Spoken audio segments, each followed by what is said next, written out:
Cabinet में बोला, उन्होंने जब वो मुख्यमंत्री जब वो महाराष्ट्र सरकार में मंत्री थे, वहां पर मुख्यमंत्री की कार्यशैली को लेकर के बोला कि मैं ऐसा करता हूँ, ये अड़ंगा लगता है, लेकिन मैं उसका रास्ता खोज लेता हूँ। केंद्र सरकार को लेकर के भी बहुत बार बोले, ये पहली बार नहीं हुआ और वो बोलते रहेंगे, उनको कोई रोक नहीं सकता है, या इससे कोई फर्क, ये बात भी सच है कि उनको इससे फर्क नहीं पड़ता है कि वो मंत्री पद पर रहें न रहें, उनको 2 महत्वपूर्ण मंत्री पद से हटा दिया गया, फिर भी वो डिलीवरी करने वाले बात है।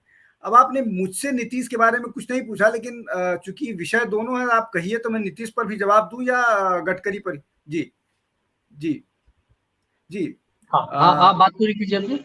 जी, मेरा देखिए, रंजना जी की निश्चित तौर पर अपनी समझ होगी बिहार के बारे में, लेकिन मैं नीतीश के आज के भाषण को सिर्फ ये कह सकता हूं कि वो अपनी खीस निकाल रहे हैं, वो एम्बैरेस्ड हैं, वो अपने आप को बचाने की कोशिश कर रहे हैं और बैलेंसिंग एक्ट में है कि कल को फिर अगर हमको बीजेपी के पास जाना पड़ेगा तो कोई ना कोई बहाना चाहिए। दूसरा ये कि आपने एक बार सरकार से 2013 में अलग हो गए, तब से और आप में नेतृत्व तो थोड़ी बदला है, वही नेतृत्व है, तो आप उसी नेतृत्व के साथ खड़े हैं। और डेवलपमेंट आप दोनों तरफ नहीं रह सकते ना, आप आप बीजेपी की बुराई भी नहीं कर रहे हैं और एक ऐसी पार्टी के साथ अलायंस में है जो जिसको बीजेपी बर्दाश्त नहीं है। तो बेसिकली ये कई बार वो एक अंग्रेजी में कहावत है ना कि आप ज्यादा इंटेलिजेंट बनने की कोशिश कर रहे हैं।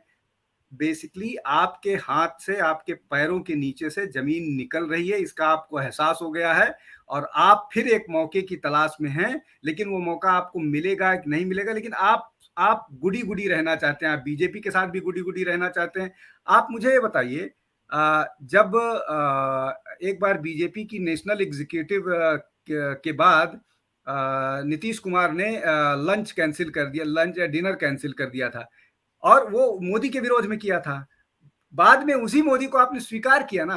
तो देखिए, ये राजनीतिक वो है, आप निश्चित तौर पर आप बहुत तेज, श्रूड और चीजों को समझने सूंघने वाले पॉलिटिशियन, इसमें कोई दो राय नहीं, और आप सूंघ रहे हैं कि आज नहीं तो कल आपको वो होगा। इसलिए कि देखिए, जनता दल यू में भी बहुत वो है, और जाति के नाम पर भी आप फंसने वाले हैं।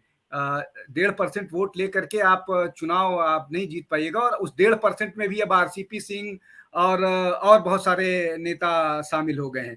और यही डर है कि लल्लन सिंह ये बोलते हैं कि वो प्रधानमंत्री पद के दावेदार नीतीश नहीं होंगे। तो ये बेसिकली अपनी खिसियाहट छिपाने का एक तरीका है, और वो नजर आ रहा है, स्पष्ट तौर पर नजर आ रहा है। उपेंद्र कुशवाहा लगातार दिल्ली में हैं और किसके किसके संपर्क में हैं उस पर अभी चर्चा ना करें तो बेहतर है।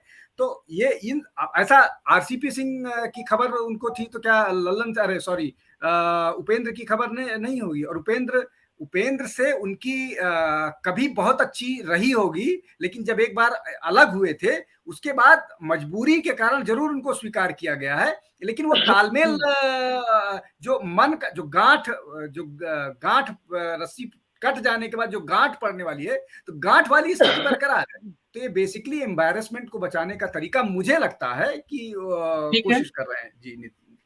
और आप हमसे जुड़े रहने के लिए सब्सक्राइब करें YouTube पर, फॉलो करें Twitter पर और लाइक करें Facebook पर। और ज्यादा जानकारी के लिए आपको टाइप करना होगा सिर्फ न्यूज़ नशा।